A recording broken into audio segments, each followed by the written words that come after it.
वो हम कौन हैं ये जानने के लिए क्या करना होगा? इंद्रियों से तो जाना नहीं जा सकता।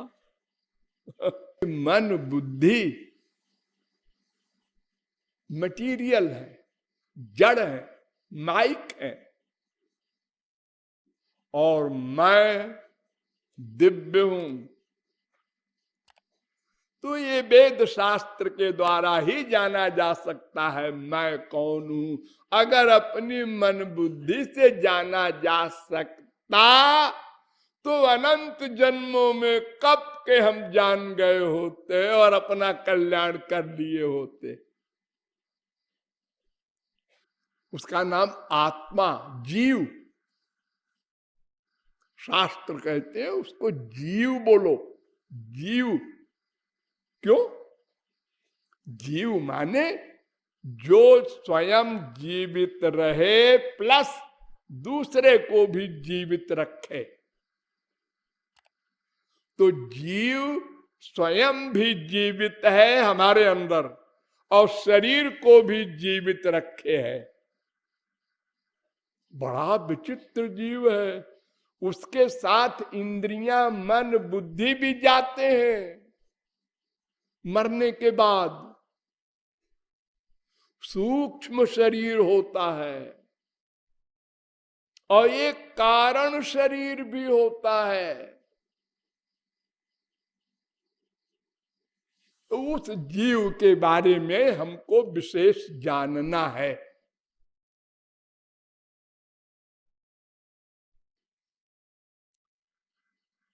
ये प्रश्न आया कि हम अणु हैं कि देह परिमाण है कि विभु है, यानी हम सूक्ष्म है कि देह के बराबर है कि सर्वव्यापक हैं। ये तीन तरह की बातें हमारे संसार में प्रचलित हैं। तो वेदों के द्वारा समझो। वेद कहता है अणु प्रमाणात, कठोपनिषद 2:1-8, एषोणुरात्मा, मुंडकोपनिषद 3:1-9, वो अणु है। वेद कह रहा है बालाग्र शतभागस्य शतभाग कल्पितस्य च भागो जीवस्य विज्ञेय सचानंत्याय कल्पते, श्वेताश्वतरोपनिषद 5:9। वो अणु है। देह परिमाण भी नहीं है, व्यापक भी नहीं है। सर्वव्यापक भगवान है, जीव नहीं है। ये तो शरीर में केवल व्यापक है। तो शरीर के बराबर है ऐसा मान लिया जाए ना। वेदांत ने खंडन किया डिटेल में। वेदांत ने इस विषय में बड़ा विस्तृत निरूपण किया है। वेदव्यास ने, वेद के अथॉरिटी है वेदव्यास, उन्होंने ये समझा था कि संसार में इस विषय में बहुत कंफ्यूजन होगा तो हम डिटेल में बता दें।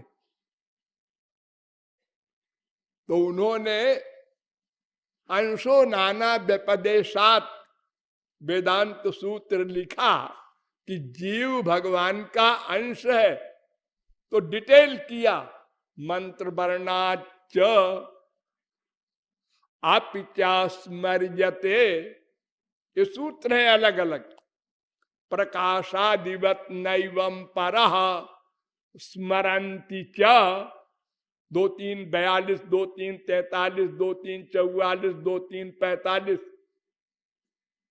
वेदांत सूत्र के द्वारा सिद्ध किया कि ये जीव भगवान का अंश है और देह परिमाण नहीं है।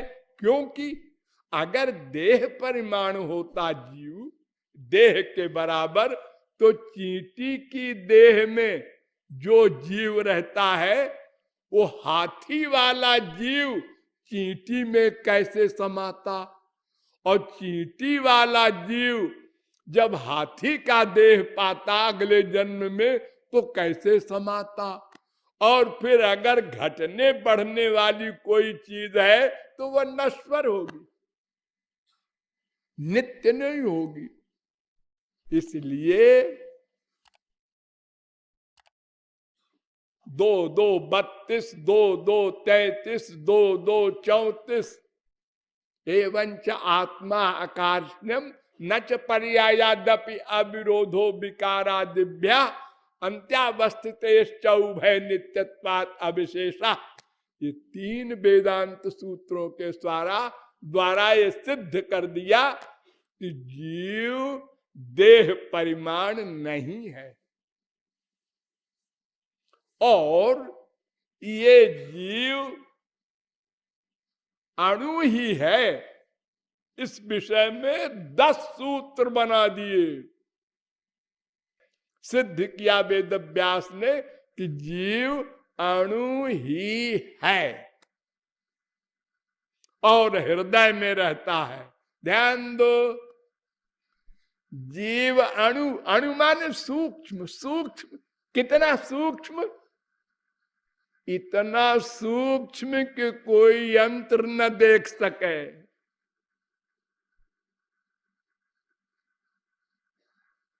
बड़े बड़े वैज्ञानिक बड़ी बड़ी तरकीबें लगाए कि जब कोई मरता है तो किधर से जाता है जीव, वो कैसा होता है इतना सूक्ष्म है। लेकिन कुछ लोग तो कहते हैं कि ये जीव ब्रह्म ही है। जिसको ब्रह्म होता है वो कहता है ब्रह्म है। हाँ? तो वेद व्यास ने ये समझ रखा था कि ऐसे सरफिरे होंगे कलयुग में बहुत से, तो उन्होंने बड़े विस्तार से निरूपण किया कि जीव ब्रह्म में भेदा भेद है। देखिए, ध्यान दीजिए, एक एक शब्द सुनिए। हमारे यहां कई जगत गुरु हुए हैं हमसे पहले। ये जगत गुरु नाम की कोई चिड़िया नहीं है, ऐसे ही उस देश के बड़े बड़े विद्वान लोग एक अथॉरिटी डिक्लेयर कर देते हैं कि सब लोग उसके पास जाके तत्व ज्ञान प्राप्त करें, धोखा न हो किसी को।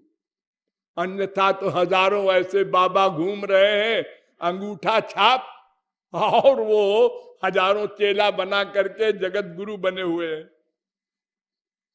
हाँ? तो अभी 2500 वर्ष से 4-5 जगत गुरु हुए हैं।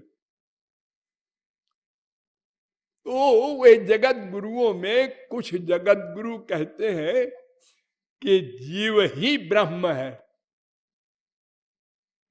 और कुछ कहते हैं नहीं नहीं नहीं, ब्रह्म अलग है जीव अलग है, दोनों में बड़ा अंतर है। और कुछ जगत गुरु कहते हैं अंतर भी है एक भी है, भेदा भेद। जैसे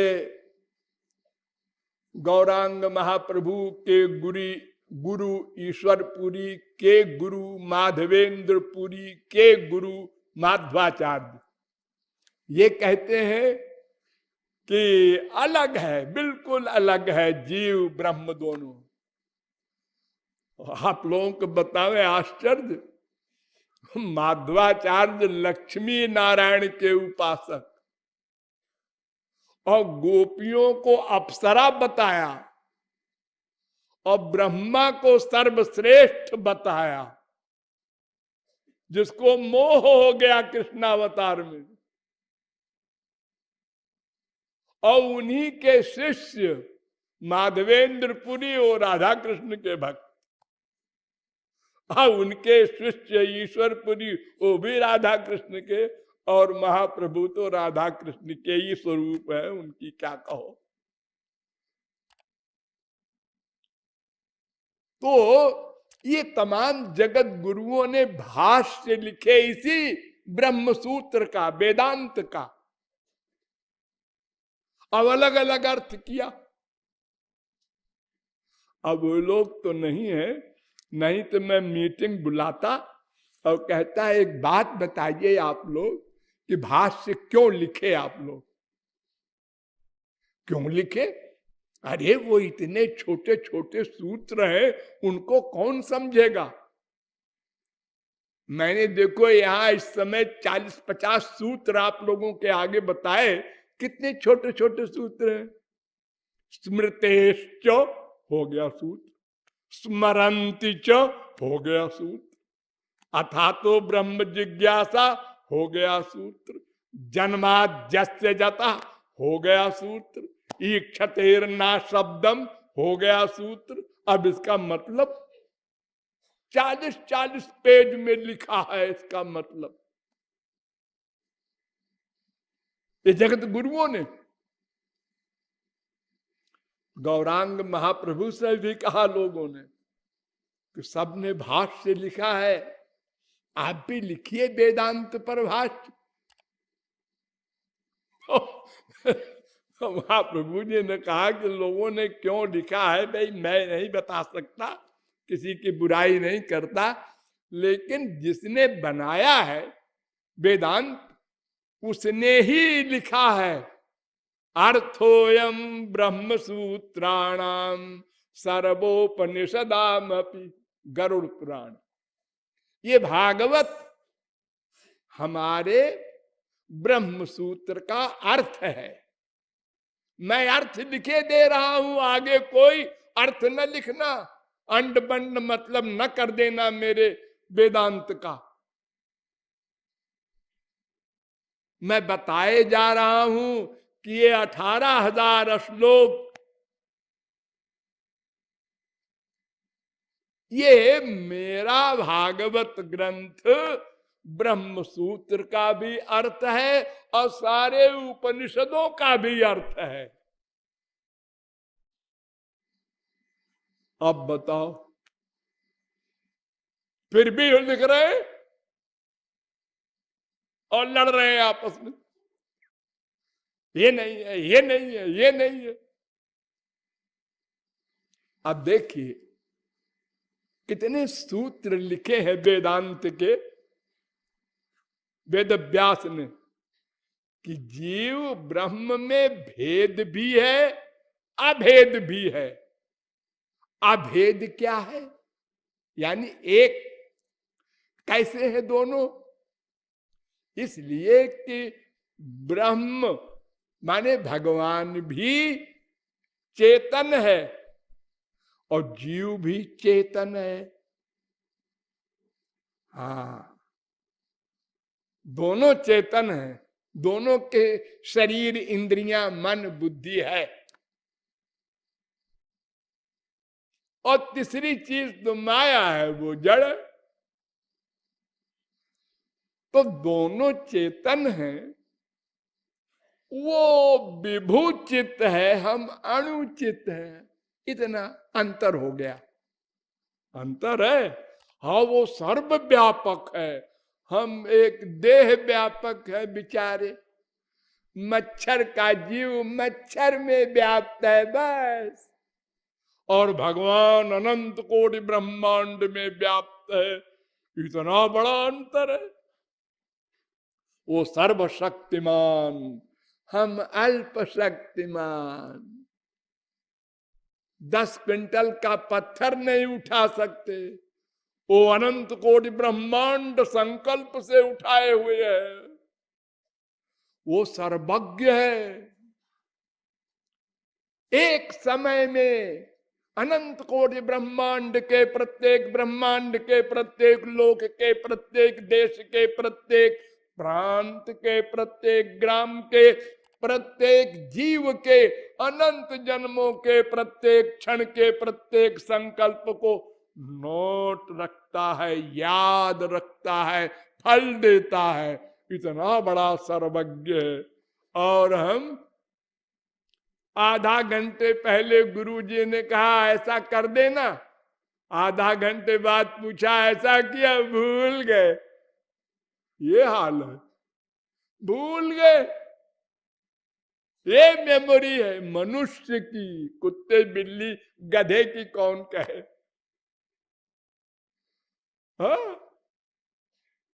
अपने सामान रखते हैं, अपने ही भूल जाते हैं। चश्मा भूल जाते हैं, घड़ी भूल जाते हैं। हाँ?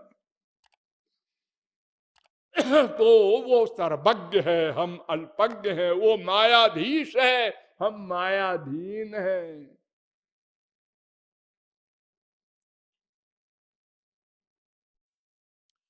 तो इस प्रकार जीव भगवान की शक्ति है, भगवान का अंश है और तटस्थ शक्ति है और भगवान से इसका भेद भी है और अभेद भी है।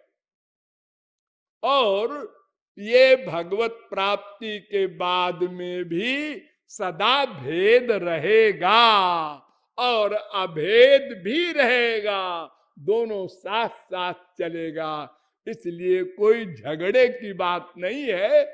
हमको अपने स्वरूप को समझना है।